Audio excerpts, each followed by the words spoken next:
ராம்கி, ஈரோடு இடைத்தேர்தல் எப்படி இருக்கும்னு பார்க்குறீங்க? 5 முனை போட்டியா இருக்குமா, இல்லை விக்கிரவாண்டி மாதிரி இருக்குமா? உங்களுடைய மதிப்பீடு கணிப்பு என்னவா இருக்கு? இல்லை 5 முனை போட்டியாக இருக்கிறதுக்கு அதிக வாய்ப்புகள் இருக்குது. ஏன்னா இன்றைக்கி ஒரு அதிமுகவுக்கு ஒரு மொமெண்டம் கிடைச்சிருக்கு. அதை பயன்படுத்தி கொள்ளாங்க. விக்கிரவாண்டி சமயத்தில் அப்போ அவங்களுக்கு கிடைக்கல. ஸோ இன்றைக்கி கூட மதுரையில் டங்ஷன் போராட்டம் அப்படிங்கும்போது அந்த எழுச்சியை அவர்கள் பயன்படுத்தி கொள்ள நினைப்பார்கள். அதனால் அதிமுக போட்டியிடுவதற்கு வாய்ப்பு இருக்குது. நீங்கள் அந்த முதல்ல இந்த ஓட் பர்சன்டேஜ் கோல் போஸ்ட் சொல்லிடுவோம். ஏன்னா 67,000 நண்பர் செந்தில் சொன்னார். அவர் 77. ஆக்சுவலாக 1,00,000 தாண்டினா தான் நம்ம வெற்றியை கன்சிடர் பண்ணுவோம். ஏன்னா 2,27,000 வாக்காளர்கள் அங்கே. அப்படி இருக்கும்போது நீங்கள் அந்த தொகுதி 2011 தான் ஆரம்பிக்கப்பட்டது. அந்த தேர்தலில் அதிமுக தேமுதிக 2 பேர் இணைந்து போட்டியிட்ட போதே 50% கடந்தாங்க ஆக்சுவலாக. ஸோ இயல்பாகவே நம்ம கோட்டையெல்லாம் சொல்ல முடியாது, அதிமுக கோட்டையெல்லாம் சொல்ல முடியாது. 2 பக்கமும் போட்டி வெற்றி பெற்ற வாய்ப்பெல்லாம் உண்டு. அதனால நீங்க எப்படி இருந்தாலும் கடந்த இந்த தேர்தல் கணிக்க முடியாது. அவங்க மேற்கு மண்டலத்தை அப்படி சொல்லிட்டு இருந்தாங்க, பொதுவா சொல்லுவாங்க. ஆனா இப்ப இந்த கடந்த 2023 இடைத்தேர்தலில் கூட 1,10,000 வாக்குகளை இவிகே வாங்கினார். அதனால இந்த கூட்டணி இன்னும் இன்டாக்டா இருக்கு அப்படின்னா நிச்சயமாக 1,00,000 தாண்டுறது நல்லது. அது தன்னா ஒரு பெரிய வெற்றியாக கொண்டாடப்பட வேண்டும். அதனால ஆனா அதே நேரத்தில் அதிமுக அந்த 2023 விட இப்ப இன்னைக்கு வலிமையாக இருக்கிறது. அதனால நம்ம அது ஒரு டார்கெட்டா வச்சுக்கலாம் வழிய இது பண்ண முடியாது. ரெண்டாவது இப்ப நீங்க இல்ல 3 பேர் கரெக்ட்டா தான் சொல்றீங்க. அந்த கிளாரிட்டி சொல்றேன். இவர் வாக்கு வித்தியாசத்தை சொன்னாரு. நானா அந்த இதுல இருந்து தான் நான் கேள்வி எழுப்புனேன். அவர் மொத்த வாக்க சொன்னாரு, நீங்களும் மொத்த வாக்க சொன்னீங்க. மொத்த வாக்கு அதிமுக வித்தியாசத்தை 66,000 வாக்கு வித்தியாசத்தில் வெற்றி பெற்றாரு. வித்தியாசத்தை அவர் குறிப்பிட்டார். இல்ல இப்ப நம்ம 5 முனை போட்டின்னு வரும்போது வாக்கு வித்தியாசம் குறையறதுக்கு வாய்ப்பு நிறைய இருக்கு. இருந்தாலும் திமுக கூட்டணி 1,00,000 மொத்த வாக்குல 1,00,000 கடக்கணும். ஏன்னா அதுதான் இது. ரெண்டாவது இப்ப நீங்க எல்லாரும் எதிர்பார்த்தது காங்கிரஸ்க்கு தான் போகும் தொகுதி அப்படிங்கிற மாதிரி.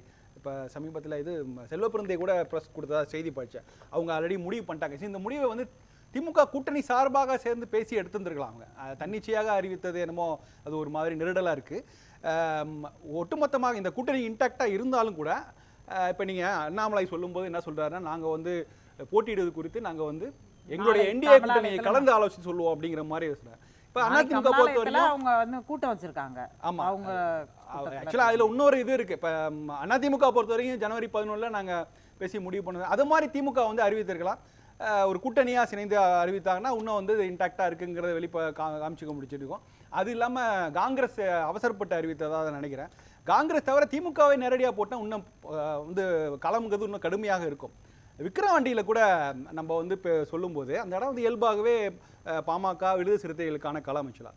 அந்த இடத்துல ஒருவேளை விடுதலை சிறுத்தைகள் போட்டிட்டு இருந்ததுனால் ஒருவேளை அது போட்டிருந்தால் இன்னும் நல்லா இருந்திருக்கும். இன்னும் அதாவது அவர்களுக்கான உரிமை திமுக ஏற்கனவே போட்டியிட்ட இடம் தான். இருந்தாலும் விடுதலை சிறுத்தைகளுக்கு ஒரு முன்னுரிமை கொடுத்திருந்தாங்கன்னா இன்னும் அவங்களுக்குள்ள ஒரு புரிதல் அண்டர்ஸ்டாண்டிங் நல்லா இருந்திருக்கும். திமுக காங்கிரஸ் அந்த கூட்டணியில அவங்க இதுக்கு முன்னாடி யாரெல்லாம் எங்கெங்க முதல் முறையா சீட்டு கொடுத்தாங்களோ அங்க இடைத்தேர்தல் அதே ஆட்களுக்கு தானே திரும்பி கொடுக்குறாங்க.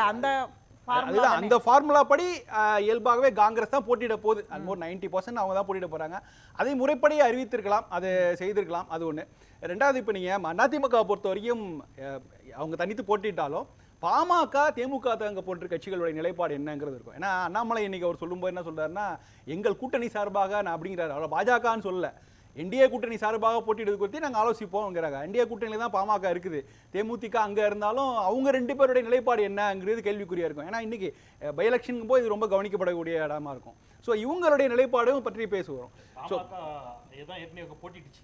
ஆமா, அவங்க என்டிஏல தான் இருக்காங்க. பட் அண்ணாமலை சொல்வது போல அவங்க அண்ணாமலை பாஜக சொல்வதை ஏற்றுக்கொண்டு பாமக ஒரு முடிவு எடுக்குமா, இல்ல அதிமுக சப்போர்ட் பண்ணுமா, இல்ல நாங்க யாருக்கும் சப்போர்ட் இல்ல அப்படிங்கிற மாதிரி ஒதுங்குவாங்களாங்கிறதுலாம் ஒரு அடுத்தடுத்து வரக்கூடிய கேள்வி. இன்னையில தான் நம்ம ஈரோடு கிழக்கு பேச ஆரம்பிச்சிருக்கோம். இந்த கேள்வியெல்லாம் இருக்கும். நான் இதனையும் பேசாத ஒரு விஷயம் மட்டும் சொல்றேன். ஈரோடு கிழக்கு மக்களுக்கான பிரச்சனைகள் இருக்குல்ல, அது அந்த இந்த தொகுதியில பெரிய இடங்கள், அதாவது ஈரோடு ரயில்வே ஸ்டேஷனும் சரி, பஸ் ஸ்டாண்டும் சரி, எல்லாமே பன்னீர்செல்வம் பார்க்க போய் தெரியாதவங்க இருக்க மாட்டாங்க. எல்லாருக்கும் தெரியும், எல்லாருமே கடந்து போற இடம் தான். ஆனா அந்த இடங்கள் நிறைய உள்ளூர் பிரச்சனை நிறைய இருக்கு. அந்த பிரச்சனைகளை கடந்த 3 ஆண்டுகள்ல நீங்க கூட கேட்டீங்க தொகுதி மக்கள் எப்படி எடுத்துக்கிறாங்க அப்படின்ட்டு. ரொம்ப செழிப்பாக தான் எடுத்துப்பாங்க. ஏன்னா 3 ஆண்டுகள்ல 3 முறை தேர்தல் இருந்தாலும் ஒரு மாற்றமும் இல்லையே அப்படிங்கிற அவங்களுக்கு நிச்சயமாக ஒரு வருத்தம் கவலை இருக்க தான் செய்யும். ஏன்னா அந்த இடத்துல ஒரு போக்குவரத்து நெருக்கடி இருக்குது. அந்த பகுதியில் எல்லா கட்சிகளும் வந்திருக்காங்க. அந்த பகுதியில் எல்லா கட்சிகளும் போட்டிட்டு இருக்காங்க, எல்லாரும் இருக்காங்க. ஆனா எந்த விதமான மாற்றமும் இல்லை. ஈவி.கே. இளங்கோவன் போட்டி ஜெயிச்சிருக்காரு. எல்லாம் பண்ணும்போது எந்த மாற்றமும் இல்லைங்கும்போது அவங்களுக்கு ஒரு கவலை இருக்கு. இந்த கவலை கோபமாக ஆடுறதுக்கான வாய்ப்புகளும் இருக்கு. ஸோ அதையும் நம்ம கவனிக்க வேண்டும். ஸோ இதெல்லாம் நிறைய பிரச்சனைகள் இருக்கு, உள்ளூர் பிரச்சனைகள் இருக்கு. ஆனா இந்த உள்ளூர் பிரச்சனைகள் பேசப்படுமான்னு எனக்கு சந்தேகமா இருக்கு. ஏன்னா நம்ம ஒரு பை எலெக்ஷன் இல்ல முக்கியமான அதுக்கு தான் நான் அந்த கேள்வியை கேட்டேன் அவர்கிட்ட.